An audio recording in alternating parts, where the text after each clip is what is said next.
السلام علیکم۔ ایک سوال آیا ہے کہ قرآن کھولتے ہی سب سے پہلے اعوذ باللہ من الشیطان الرجیم پڑھا جاتا ہے، کیا اللہ نے یہ حکم دے رکھا ہے؟ کیونکہ قرآن میں تو شروع میں لکھا نہیں ہے، لیکن عادت ہے اور بچپن سے یہ سکھایا گیا ہے کہ جیسے قرآن کھولو تو پہلے اعوذ باللہ من الشیطان الرجیم پڑھو۔ اس کی کیا حقیقت ہے؟ یقینی سی بات ہے، جب کوئی حکم اللہ کا نام لے کر کروایا جائے کہ نہیں یہ اللہ کا حکم اس لیے کروایا جا رہا ہے، اس لیے اس پر عمل کیا جانا چاہیے، تو اس کی تحقیق ضروری ہے کہ واقعی اللہ نے یہ حکم دیا بھی ہے یا نہیں۔ آپ کوئی بھی قرآن اٹھا لیں، کہیں نہیں لکھا ہے کہ قرآن کھولتے ہی اعوذ باللہ من الشیطان الرجیم پڑھو، نہ کسی قرآن میں لکھا ہے۔ ہاں، یہ جس آیت سے استدلال لیتے ہیں ہم ان آیت کو دیکھ لیتے ہیں۔ اس وقت میرے پاس حافظ نظر احمد والا ترجمہ ہے، پہلے ان کا ترجمہ بتا دوں گا، پھر جو میری فہم اس سے واضح کروں گا، اور آخر میں یہ وضاحت بھی کر دوں گا کہ آیتیں کس طرح ہر دور میں قابل عمل رہی۔ اس کے لیے آپ سورہ نحل اور اس کی آیت نمبر 98، 99، 100 تینوں آیتوں کو پڑھ لیں تو بات بالکل واضح ہو جائے گی۔ یعنی 16 کی 98، 99 اور 100۔ بس جب تم قرآن پڑھو تو اللہ کی پناہ لو شیطان مردود سے، بے شک اس کا کوئی زور نہیں ان لوگوں پر جو ایمان لائے اور وہ اپنے رب پر بھروسہ کرتے ہیں، اس کے سوا نہیں کہ اس کا زور ان لوگوں پر ہے جو اس کو دوست بناتے ہیں اور جو لوگ اللہ کے ساتھ شریک ٹھہراتے ہیں۔ یہ ہے وہ مروجہ ترجمہ، بلکہ آج کل کے مسلمانوں کے لیے قابل قبول ترجمہ، کیونکہ تقریباً سب نے ایسا ہی ترجمہ لکھ رکھا ہے اور یہیں سے استدلال لیتے ہیں، کیونکہ اللہ یہ کہہ رہے کہ جب قرآن پڑھا جائے تو اللہ کی پناہ لو شیطان مردود سے، لہٰذا یہاں کیونکہ اللہ حکم دے رہا ہے اس لیے فاستعذ لفظ ہے، اب یہ اس پر عمل پیرا ہوتے ہیں تو اس کو اعوذ باللہ کر دیا کہ میں پناہ چاہتا ہوں اللہ کی۔ لیکن ایسا کوئی حکم ہے نہیں کہ قرآن کھولتے ہی ضروری ایسا ہونا چاہیے۔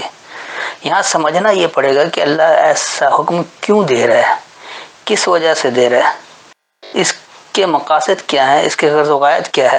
تو آئیے آیت کی فہم لیتے ہیں کہ بات کیا ہے۔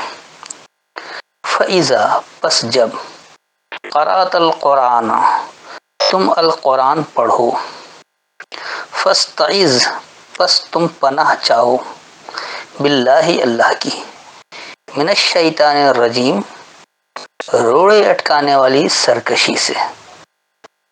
شیطان سرکشی کو کہا جاتا ہے، اور رجیم کا مادہ رجم ہے، یعنی ریجین میم، پتھراؤ۔ رجم کرنا ہمارے یہاں بڑا مشہور ہے، سنگسار کرنا، کیا کرتے ہیں پتھراؤ کرتے ہیں زندہ گاڑ کر، تو یہ ہے روڑے اٹکانا ہے اصل اس کا جملہ۔ تو انہو، بے شک وہ، لیسا نہیں ہے، لہو اس کے لیے، سلطان کوئی زور، کوئی دلیل، علی الذین آمنوا ماننے والے لوگوں پر، وعلی ربہم یتوکلون یعنی وہ جو اپنے رب پر بھروسہ کیا کرتے ہیں۔ انما، بے شک جو، سلطان ہو، اس کا زور ہے، اس کی دلیل ہے، علی الذین ان لوگوں پر، یتولونہ وہ جو اسے اپنا نزدیک تر بنا لیتے ہیں، والذین یعنی وہ لوگ، ہم وہ، بہی اس کے ذریعے، مشرکون ملاوٹ کیا کرتے ہیں۔ یہی کا صیغہ کتاب کی طرف جا رہا ہے، قرآن کی طرف جا رہا ہے۔ تو یہ تھا اس کا لفظی ترجمہ۔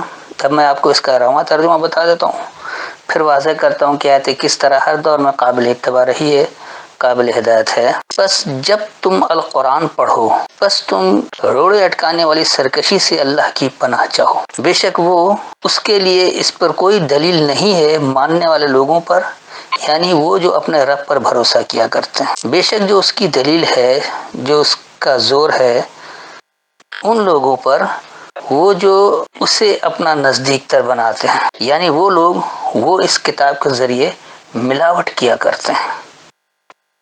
یہ تھا اس کا رواں ترجمہ۔ اب دیکھیے بات سمجھیں کہ یہ حکم اللہ کیوں دے رہا ہے۔ سب سے پہلے اللہ نے یہ کہا کہ پس جب تم قرآن پڑھو تو اللہ کی پناہ چاہو روڑے اٹکانے والی سرکشی سے۔ تو ایسا کیوں حکم ہے؟ اس کا مطلب قرآن صرف پڑھنے کی چیز نہیں ہے، آپ پڑھ کر اس پر عمل پیرا بھی ہوں گے، کیونکہ صرف پڑھنے کی بات ہوتی تو اس میں نہ سرکشی نہ روڑا اٹکانا ہے، پڑھنا تو پڑھ کر نکل جاتے ہیں۔ اور ہمارے یہاں تو بڑی، جو آج کل کے مسلمان ان کے یہاں تو ایک سالانہ پریکٹس ہے رمضانوں میں، طوطے کی رٹیفیکیشن تراویح کے نام پر قرآن پڑھتے ہیں، لیکن نہ پڑھنے والا سمجھتا ہے نہ سننے والا سمجھتا ہے، عمل سے اس کا کوئی تعلق ہی نہیں رہتا۔ اللہ تو یہ کہہ رہا ہے بس جب تم قرآن پڑھو تو روڑے اٹکانے والی سرکشی سے اللہ کی پناہ چاہو، یعنی جو کچھ آپ قرآن میں آپ پڑھ رہے ہو اس پر مکمل عمل کرنا ہے، اس کی مکمل فرما برداری اختیار کرنی ہے۔ اگر آپ فرما برداری اختیار نہیں کر رہے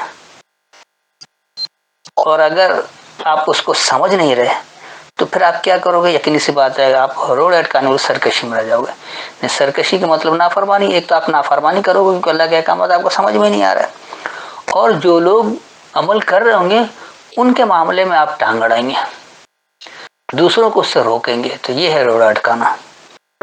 اس لیے اللہ نے کہا کہ پس جب تم قرآن پڑھو تو روڑے اٹکانے والی سرکشی سے اللہ کی پناہ چاہو، یعنی قرآن اس طرح سے پڑھو کہ بات مکمل سمجھ میں اس کی فرما برداری اختیار کی جائے۔ اگر فرما برداری اختیار نہیں کرو گے تو سرکشی میں جاؤ گے، سرکشی میں جاؤ گے تو وہاں روڑے اٹکانے والے بھی بن جاؤ گے۔ اس سے پناہ چاہنا ہے۔ اس کے بعد پھر اللہ اس کی دلیل دے رہا ہے کہ ایسا کیوں۔ اب یہ جو آ رہا ہے انہو، یہ ہو کا صیغہ جا رہا ہے شیطان رجیم کی طرف، روڑے اٹکانے والی سرکشی کی طرف۔ تو بے شک یہ جو روڑے اٹکانے والی سرکشی ہے اس کے لیے ماننے والے لوگوں پر کوئی دلیل نہیں ہے، کوئی زور نہیں ہے۔ سلطان جو ہے، سلطان اس کا مادہ ہے سلط، سلط کہا جاتا ہے تسلط، اسی سے نکلا ہے، یعنی زور۔ دلیل، دلیل کو بھی اس لیے کہا جاتا ہے کہ دلیل ایک ایسا تسلط ہوتا ہے کہ اس کے ذریعے لوگوں کی بولتی بند ہوتی ہے، اس لیے سلطان کے معنی دلیل بھی ہے زور بھی ہے۔ تو یہ جو روڑے اٹکانے والی سرکشی ہے اس کے لیے ماننے والے لوگوں پر کوئی زور نہیں ہے، کوئی دلیل نہیں ہے۔ کیوں؟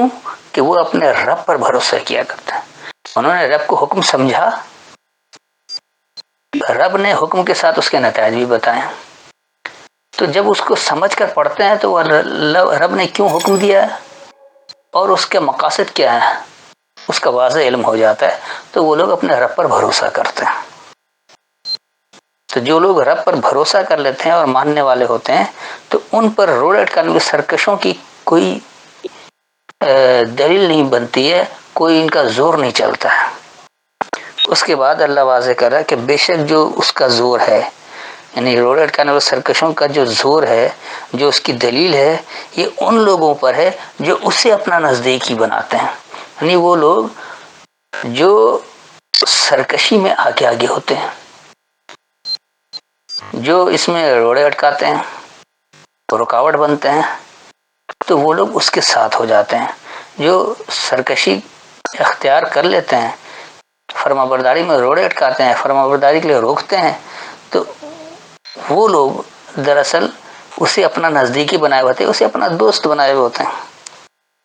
اور ایسا کس لیے کرتے ہیں کہ اللہ کی فرما برداری نہیں اختیار کی جائے، اس سے سرکشی اختیار کی جائے، کیونکہ آگے اللہ اس کی وضاحت کر دے رہا ہے کہ والذین هم بہ مشرکون، کہ وہ لوگ جو ہیں وہ اس کتاب کے ذریعے ملاوٹ کیا کرتے ہیں، یعنی وہ خالص اللہ کے کلام کو نہیں سمجھتے ہیں، اللہ کے کلام کو سمجھنے کے لیے غیر اللہ کے کلام کی ملاوٹ کرتے ہیں۔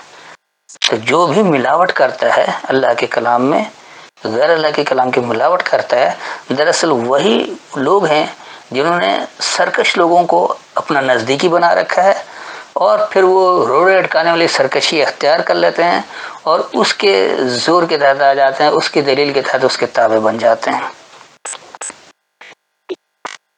تو یہ اللہ نے واضح پیغام دیا ہے کہ جب قرآن پڑھو تو اللہ کی پناہ چاہو روڑے اٹکانے والی سرکشی سے، اور یہ جو روڑے اٹکانے والی سرکشی ہے وہ ماننے والے لوگوں پر کبھی اس کا زور نہیں چلتا ہے، کیونکہ وہ لوگ اپنے رب پر بھروسہ کرتے ہیں، اور ان لوگوں پر اس کا زور چلتا ہے جو ایسے ہی سرکش لوگوں کو اپنا نزدیکی بنا لیتے ہیں، یعنی وہ لوگ اس کتاب کے ذریعے ملاوٹ کیا کرتے ہیں۔